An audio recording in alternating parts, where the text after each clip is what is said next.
Feras, for this very kind introduction, and many thanks to you and Professor Konrad Hirschler for inviting me to share my research with all of you today.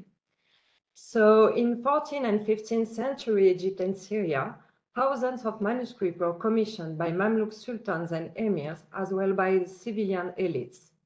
Intended for private libraries and for religious foundations, many of them were also illuminated and bear witness to an effervescent cultural and artistic life.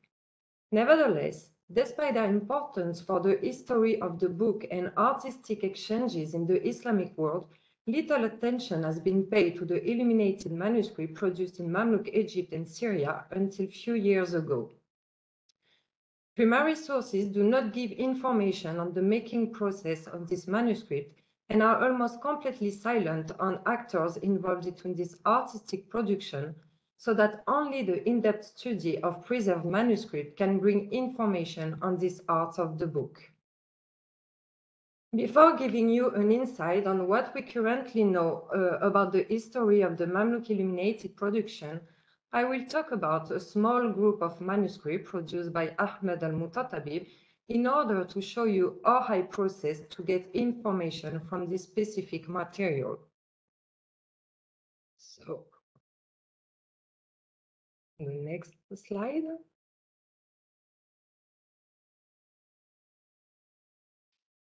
Okay. So like most of the copies of the Mamluk period, Ahmad al-Mutatabib doesn't appear in biographical dictionaries. To date, his signature appears on 3 illuminated Qurans dated from the 1330s to the 1340s, as well as in an unadorned copy of the Canon. 2 juz of a 30-volume Quran can be also attributed to him, while his involvement in the realization of 3 Quranic folios kept in the Halili collections remains uncertain. According to their colophons, the 3 dated Qurans have been copied in Cairo, and as very few illuminated manuscripts produced in Mamluk Egypt and Syria supply information on their place of production, these manuscripts are very important to understand the art of the book in Cairo during the first half of the 14th century. The patron and the destination of this manuscript are not mentioned. 30-volume Qurans were usually produced for religious institutions, and according to the final appendix addressing to readers and placed at the end of the 3 dated Qurans, it can be assumed that they were also intended for religious institutions. Moreover, 2 of them have large dimension, around 50 by 36 centimeters, a feature that I have only found in contemporary wealthiest Qurans bequeathed to religious institutions. These 2 large Qurans are written in Muhakkak and display 11 lines per page, arranged over a height of 36 centimeters, with an interlinear spacing equivalent to 3.6 centimeters.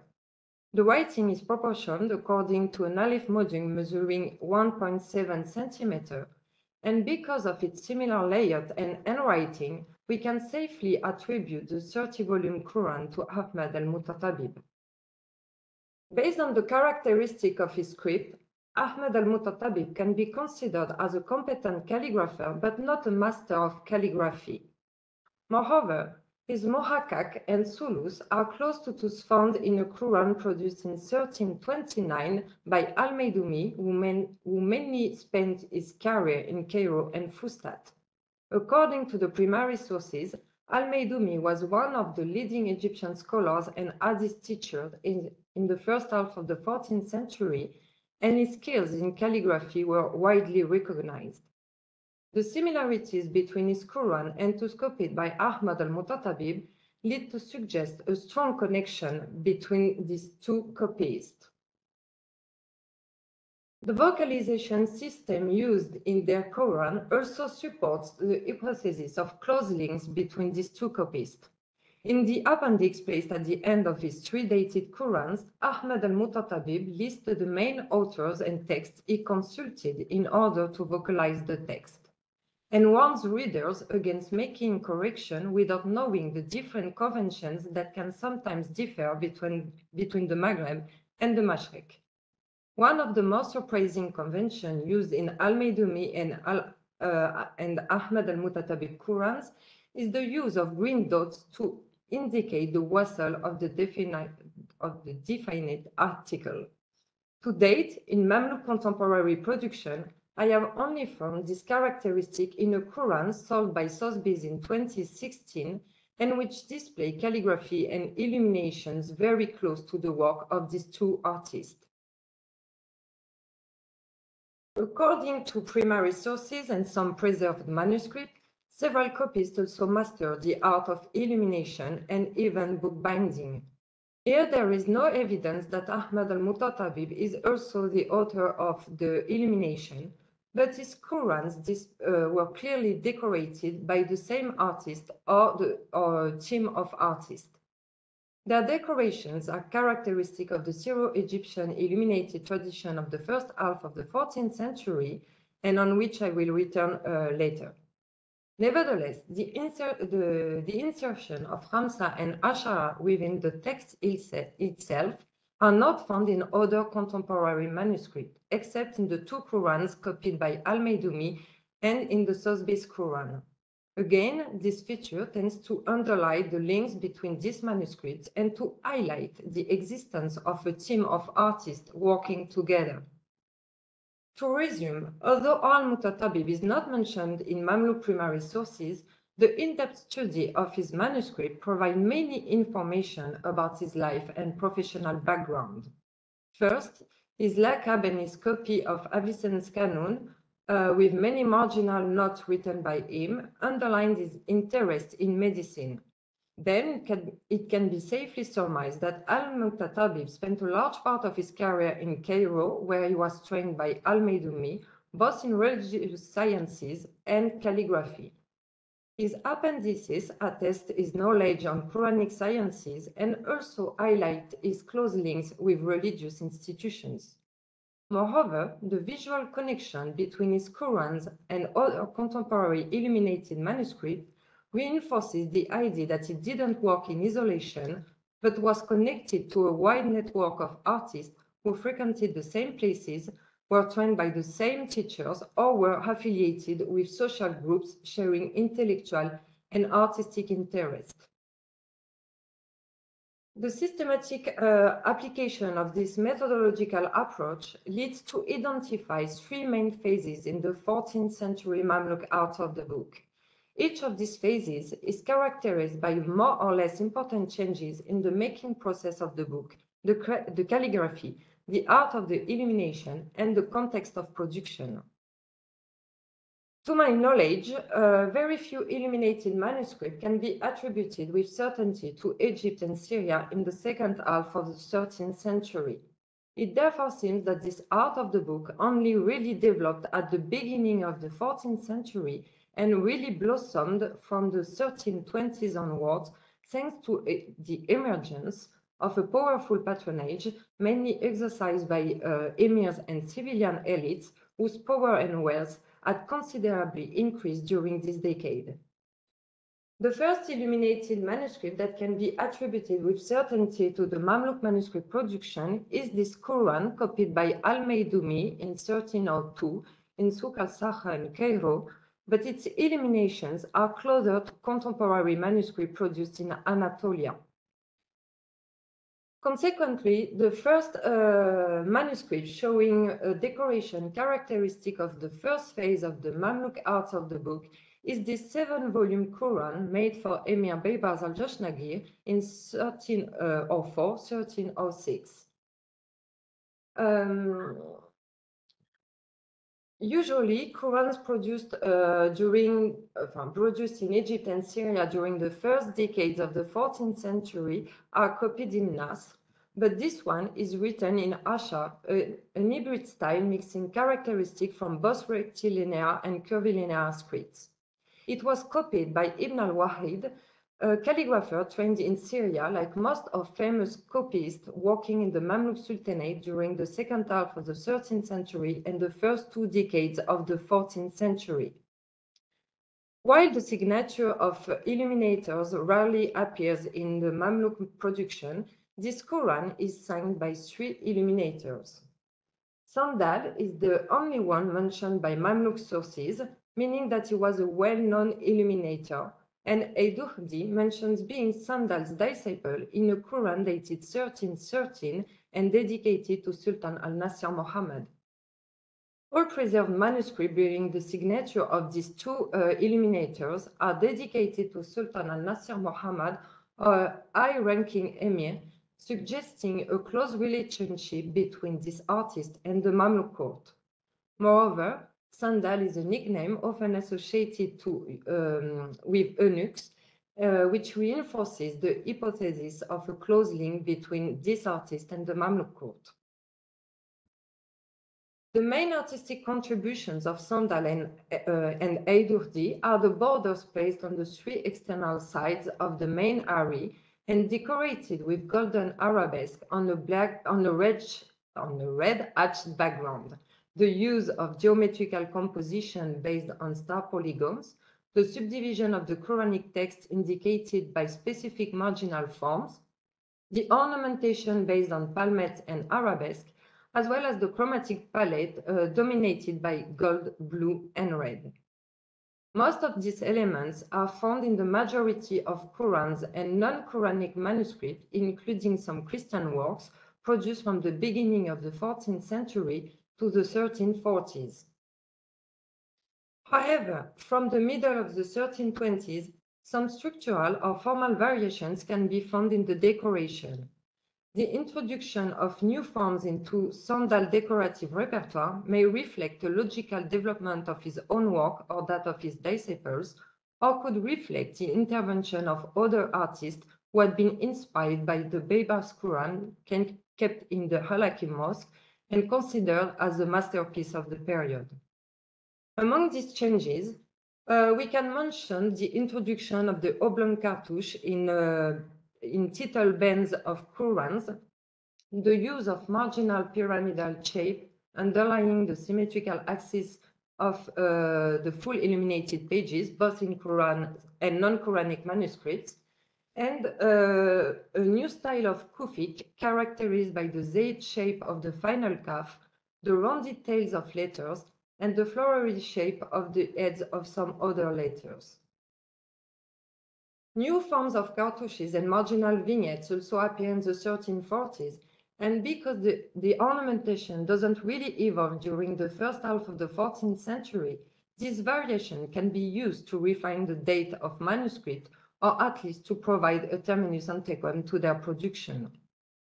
It is also during the 1320s that the Mohakkak is adopted for copying a large number of Qurans. According to Mamluk primary sources, this style was adopted and developed by Imad ad-Din Muhammad ibn Afif, who was responsible for the development of the Egyptian school of calligraphy. From then, most eminent calligraphers were trained in Cairo according to the method developed by this calligrapher. The last major change occurring in the 1320s is the apparition of large Qurans measuring around 50 by 36 centimeters and made from large sheets of paper measuring around 72 by 50 centimeters, folded only once. This format of paper was already used before to create medium and small manuscripts, but the adoption of folio folding allowed the emergence of this large manuscript.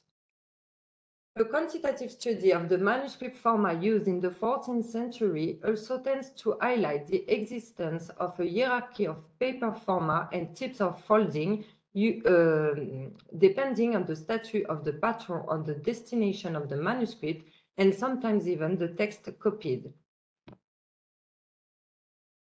From the late 1330s to the late 1370s, a new phase emerged in the art of the book and marked the apogee of the illuminated tradition. During this period, the illuminated manuscript production is still supported by emir and civilian elites, but also by sultans themselves. The Mohakkak and manuscript format underwent new development and a new style of illumination appeared. According to the preserved manuscript, This style seems to have been developed in Damascus around 1340 and is mainly inspired by Ilkhanid and Jalairid manuscripts. It is characterized by a very ornamental kufic for title, the use of lotus flowers, colored inclusion in the golden bread, as well as a wide and vivid color palette with the use of black, green, pink, and so on. The culmination of this decorative style is represented by 3 monumental Qurans associated to the reign of Sultan Shah-Aban, known as the Star Polygon Group. Despite their exceptional quality, the 3 Qurans do not contain any information on their context of production. However, all 3 share the same style of illumination, suggesting the intervention of the same illuminator or group of artists. Because of their stylistic affinities with manuscripts produced in Damascus in the 1340s, the few preserved manuscripts displaying this style, and the fact that no manuscript mentioned Cairo as a place of production from the 1340s, these Qurans were associated to the Damascene production by David James.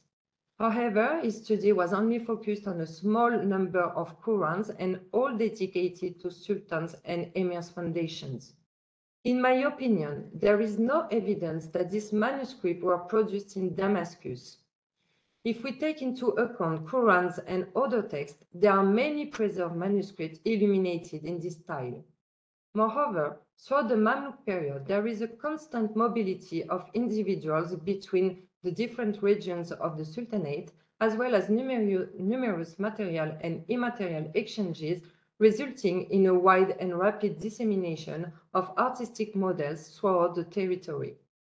It means that at the time these Qurans were produced, the new style was undoubtedly integrated and digested by Mamluk art of the books for more than 2 decades.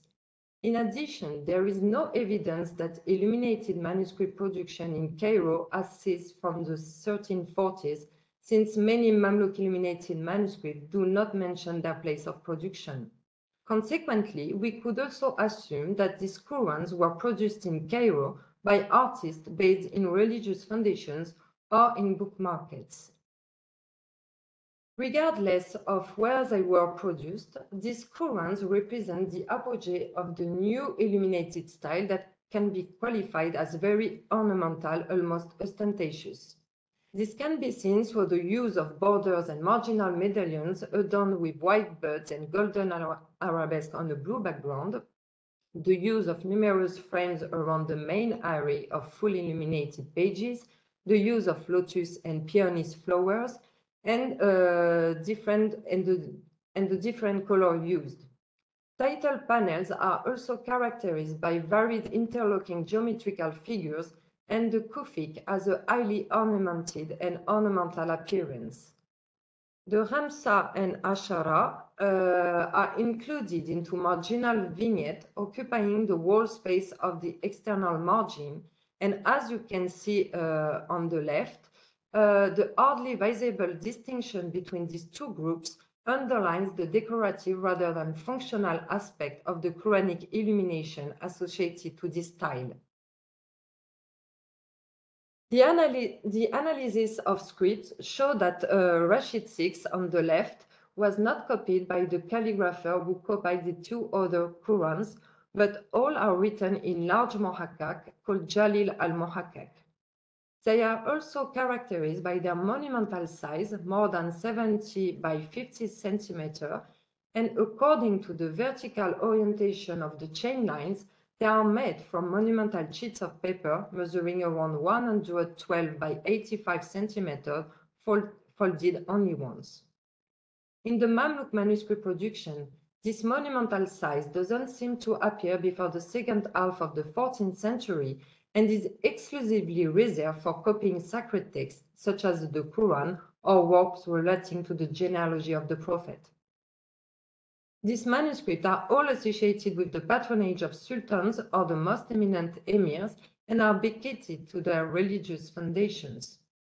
Despite their waqfiyya indicating that they were intended for all Muslims, for reading only, and according to the condition established by the work of the institution, the monumental size and weight of these Qurans imply that they didn't intend for daily use, but belong to the category of ceremonial manuscripts used only for particular events. This monumental format is also found in a second group of Qurans linked to Sultan Sha'ban and his relatives, and characterized by a style associated to the illuminator Ibrahim al-Hamidi. As you can see, the manuscript dedicated to Emir Sergetmich al-Ashrafi on the right measures 105 by 77 centimeters and was made with unfolded monumental sheets of paper. Two of these Qurans are dated and signed by their copyist, and one of them mentions Cairo as a place of production. Like the star polygon group, they are all copied in a large muakkak, but here the script is perfectly executed by the three calligraphers. With an alif module measuring between 3 and 5 centimeters, these Qurans bear witness of the apogee of this calligraphic style. David James mentions the signature of the illuminator Ibrahim al-Hamidi in the Quran dated 1372 on the left, and in a Fatawi copied in 1373 for the library of Sultan Sha'ban. Although I didn't find the signature in the Quran, according to the characteristic of all these manuscripts, it can be assumed that all of them were decorated by the same artist.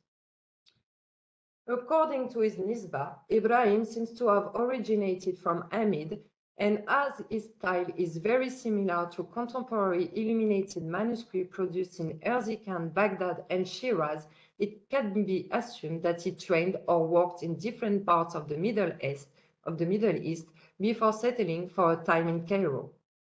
Originality and creativity are the main qualities of this artist. His illuminations are characterized by thick external borders, the absence of marginal medallions within the illuminated full pages, and by the use of varied original geometrical composition that are not built on star polygons. The emphasis is more placed on ornamentation than on structures, as it is shown by the use of a complex network of arabesque, rosette, islets, and other natural or geometrical flowers.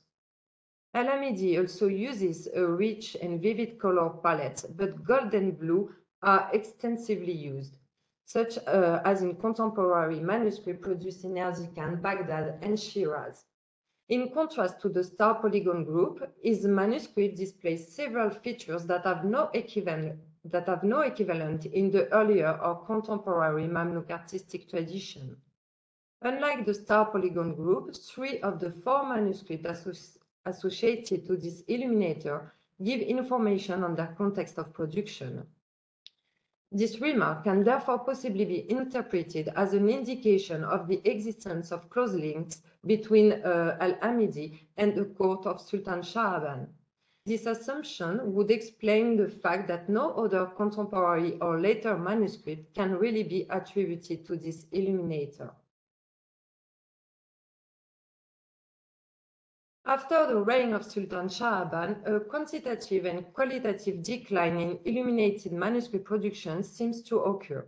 Few manuscripts can be associated to the patronage of emir and civilian elites, and manuscripts endowed to religious foundations under the reign of Sultan Barkuk and Farag do not reach the quality of the earlier manuscript or display a mix between the star polygon group and manuscripts illuminated by Al-Hamidi without any real innovations. This apparent decline into the illuminated manuscript and other artistic productions can be explained by several factors.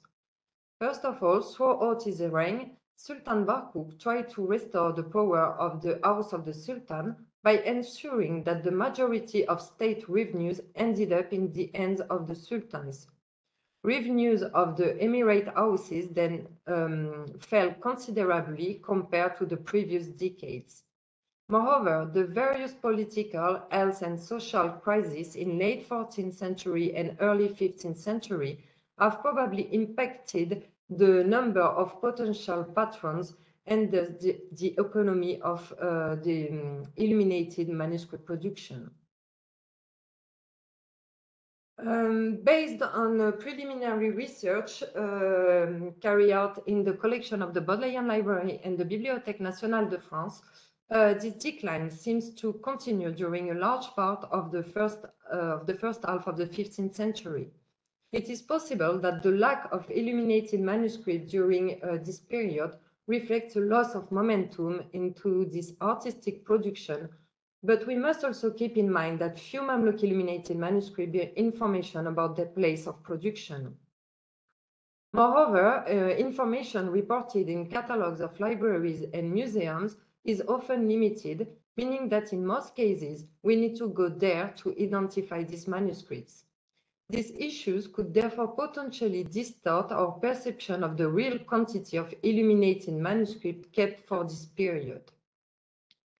Nevertheless, many illuminated manuscripts are preserved from the reign of Sultan Jaqmaq until the end of the Mamluk period.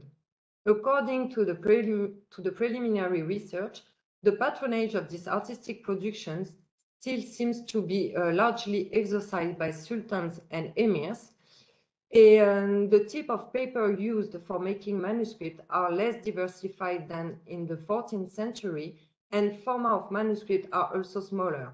But further investigation have to be carried out on this point.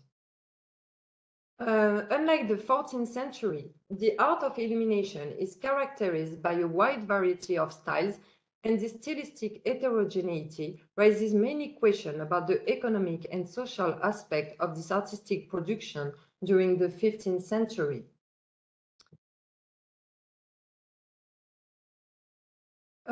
In a first time, we can classify illuminated manuscripts into two major groups.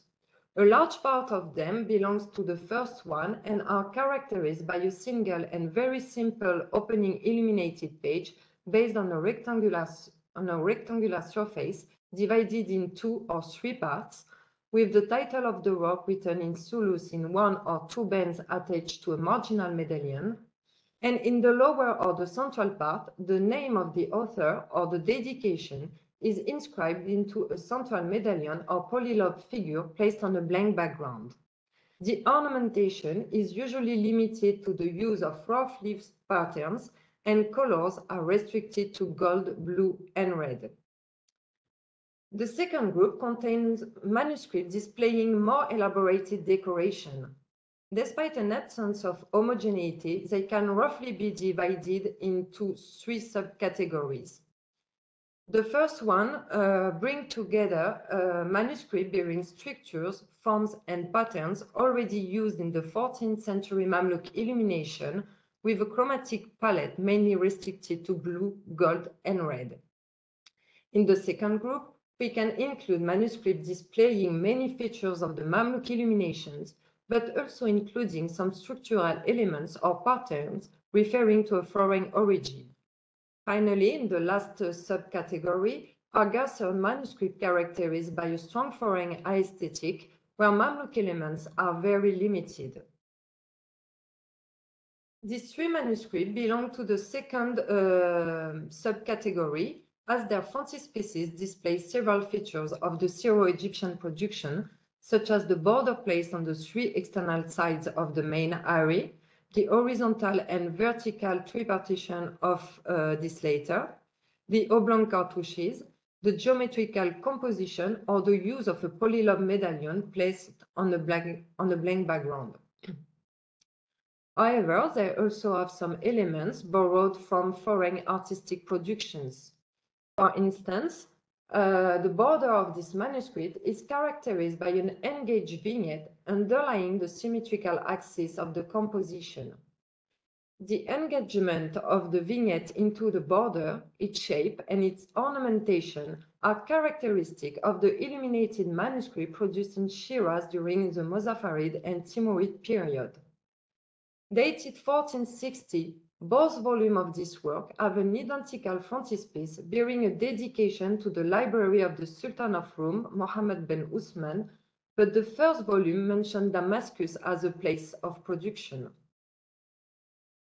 This vignette appears at the same time in two Ottoman manuscripts, which also display gilded flower and vegetal elements, so here, gathered in bouquets or garlands, placed on a blank background in the corners of the surface and adapted to the central decoration. Again, this decorative process appears in Muzaffarid and Timurid manuscripts produced in Shiraz and Herat workshops. The dedication of our manuscript and its similarities with the illumination of the two Ottoman ones raised the question of the identity of its illuminator. Despite the presence of some elements that can be considered as Syro-Egyptian, I didn't find yet the angle patterns in any other Mamluk example. Moreover, the engaged vignette only seemed to reappear in Mamluk manuscript produced after the mid-1470s. Based on this observation, this manuscript could have been illuminated in Damascus by a local artist familiar with Persian models and the taste of the Turkish court, or it could be the work of an Anatolian illuminator working for the Sultan of Rome and familiar with Syro-Egyptian and Persian artistic models. To date, the second hypothesis is more likely since the engaged vignette only seems to reappear in manuscript produced for Sultan Qutb and his court by the mid-1470s. Based on this observation, the introduction of this exogenous element into the Mamluk decorative repertoire could be linked to the copyist and illuminator Shihab ad-Din al-Qudsi, who worked for the Ottoman court before producing two manuscripts for Mamluk emirs. It is also worth mentioning that in Mamluk manuscript, this element only emphasized the vertical and horizontal axis of the composition. In the second manuscript, the foreign element is the specific alignment of palmettes in the background of bands. First occurring in some Jalairid manuscript, it is widely used in Timurid manuscript and in Mamluk context. It mainly appears in works dated from the reign of Sultan Qutb. However, in Mamluk manuscript, the golden motifs are often placed on an orange background, creating a melted appearance, whereas in the Persian manuscript, there is a real contrast between them and the background. Here there is a form of adaptation of a foreign motif to local taste, as golden patterns on an orange background are widely used in the 14th century Syro-Egyptian manuscripts. The shape of the cartouche also echoes to 15th century Timurid and Turkmen productions and is also found in Ottoman manuscript produced from the middle of the 15th century. Moreover, this manuscript ends with an illuminated band containing a blessing formula and an epigraphic mandala placed under the colophon. This layout is very unusual in Mamluk production. The ornamentation of the mandala echoes tutus opening several manuscripts produced in Shiraz in the last 30 years of the 15th century, but the overall layout seems to be inspired by Anatolian productions since it already appears in a Masnavi made in Konya in 1323, as well as in an Ottoman manuscript dedicated to the library of Sultan Mehmed II. In the third manuscript, the white net drawing a series of polylobed arches into the border adorned with fine golden arabesque on a blue background, and this decoration again echoes to manuscript produced in Muzaffarid and Timurid Shiraz. This feeling also appears in some Ottoman manuscripts from the second half of the 15th century. However, in this later, as in Persian manuscript, the forms drawn by the white net are more diversified and borders are often decorated with polychrome elements, while in Mamluk manuscript, the shape of these arches is stereotyped and only gold and blue are used. This filling is also often the only non-Mamluk element used in the illuminated page. So the few manuscripts I showed you belong to the group of manuscripts where the decoration are clearly dominated by a Mamluk identity and where exogenous contributions remain in minority and are often adapted to local taste. But a few other manuscripts have decoration dominated by Persian aesthetic. For instance, this Quran opens with a single medallion followed by a double illuminated page containing the two first surahs. This opening decorative program can be seen in some 30 volumes Quran made in Egypt and Syria in the late 14th century, but it also echoes to contemporary Persian and Ottoman decorative programs opening with almond shape.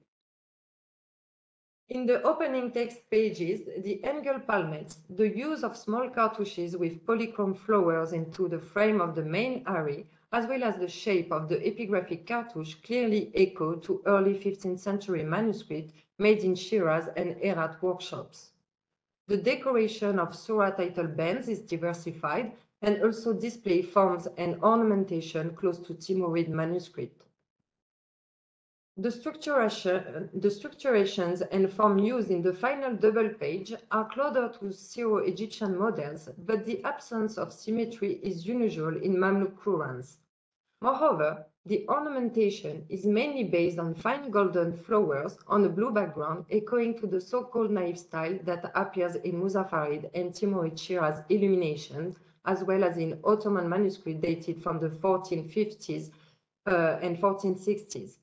In Syro-Egyptian production, this style seems to be mainly used in manuscripts dated from the reign of Sultan Qutb, but several of them present a form of Mamlukization of this style with the use of fine golden arabesque rather than flowers.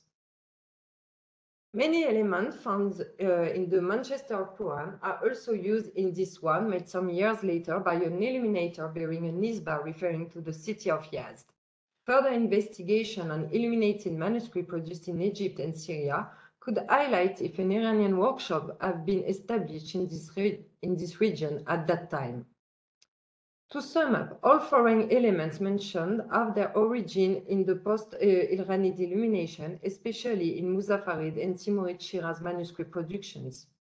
As we saw, the introduction of exogenous elements into the Mamluk art of illumination is obviously not a phenomenon limited to the second half of the 15th century.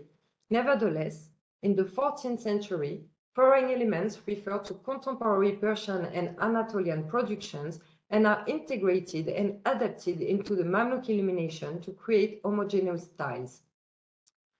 But in the second half of the 15th century, the use of foreign elements refers to archaic artistic models, and this borrowing also seems to remain punctual and do not seem to result in the creation of homogeneous style. Moreover, this element seems to be only found in manuscripts produced for the Mamluk court, especially from the reign of Sultan Qutb. This observation raised the question of the circulation of artistic models within the Mamluk territory and their reception by the different elites, as well as the identity of illuminators who produced these works. Of course, the constant flow of material and immaterial exchanges between Persian and Syro-Egyptian territories may have contributed to the direct circulation of artistic models between these regions in the 15th century. However, it is also possible that some of the Persian artistic models have been indirectly introduced into the art of Syro-Egyptian illumination via the Anatolian filter, where several Persian elements already appear in manuscripts produced for the Ottoman court in the 1450s. The hypothesis of the Anatolian intermediary in the circulation of artistic models between Persian and Syro-Egyptian territories is also supported by Alison Horta in her study on Mamluk bookbindings, as well as the idea that bookbindings were more likely produced by local artists than Persian ones. In the same way, and contrary to what has been said until now, this preliminary research tends to relativize a massive wave of immigration from Persian territories, or at least to relativize the impact of the Persian art on the late Mamluk illuminated production. Before to conclude, I would like to quickly talk about the manuscript produced in Mamluk barracks. As Christophe Dolster already discussed brilliantly on this subject in the first webinar, I will only add a few observations made on the illumination of this manuscript in order to go further on this subject. None of the manuscripts produced in barracks mention the name of the illuminator, but according to primary sources, the instruction given to soldiers went beyond the basic needs of copying, as evidenced by the example of a prominent calligrapher who taught Kufic in barracks, a script mainly used in artistic context. Moreover, as I mentioned earlier, Mamluk primary sources mention numerous copyists and calligraphers, including emirs, who mastered the art of illumination. And we know that a calligrapher taught in barracks, so based on this information, it would not be surprising if the basic of the arts of illumination were also taught in these barracks. The illumination of some of these manuscripts also seem to point in this direction. For instance, when we are dealing with simple decorative structures, like in this example, with frontispieces based on a rectangular field divided in 2 or 3 parts, with a central medallion on a blank background and rather crude motifs, it is highly likely that the copyist is also the illuminator. In the following 2 examples, the intervention of an illuminator cannot be excluded as their frontispieces are more elaborate. In this manuscript signed by the calligrapher Abul al-Araj, the final medallion may have been illuminated by the Mamluk whose name appears inside, while the frontispiece may be the work of another individual. Nevertheless, the structure of the frontispiece is relatively simple and the ornamental motifs are rather crude to be the work of a professional illuminator.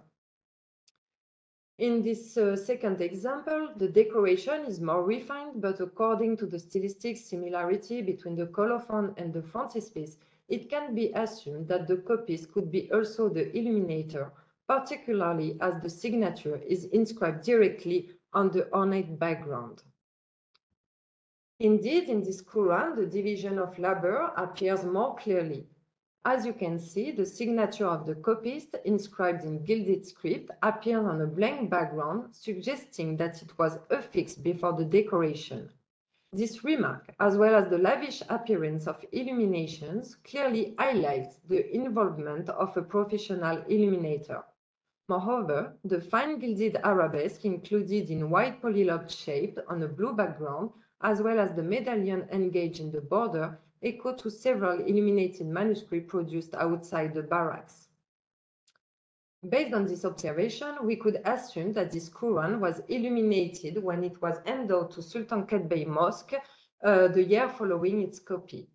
However, the layout of the first illuminated pages and the position of the signature suggest a strong collaboration between the copyist and the illuminator, and therefore an initial desire to illuminate this Quran, probably ordered by the Sultan himself. So due to the differences in quality and complexity of decoration in this manuscript, the existence of different levels of production within these barracks and linked to different needs and motivation on the part of sultans and emirs or the soldiers' copists must be taken into consideration. Further researches on this subject are necessary to highlight the organization of the work and the different practices of production existing in these barracks, as well as the circulation of manuscript and artistic models in this specific context of production. Moreover, the development of this production under the reign of Sultan Jaqmaq and its blossoming until the end of the Mamluk period questions the state of the illuminated production in Egypt and Syria at that time. Of course, all remarks I made on the 15th century illuminated manuscript, both on artistic exchanges and on production in Mamluk barracks, must be seen in the light of the limitation of the actual corpus. As you may understand, a lot of work remains to be done to fully understand the history of the art of the book during the last Mamluk century. Thank you for your attention.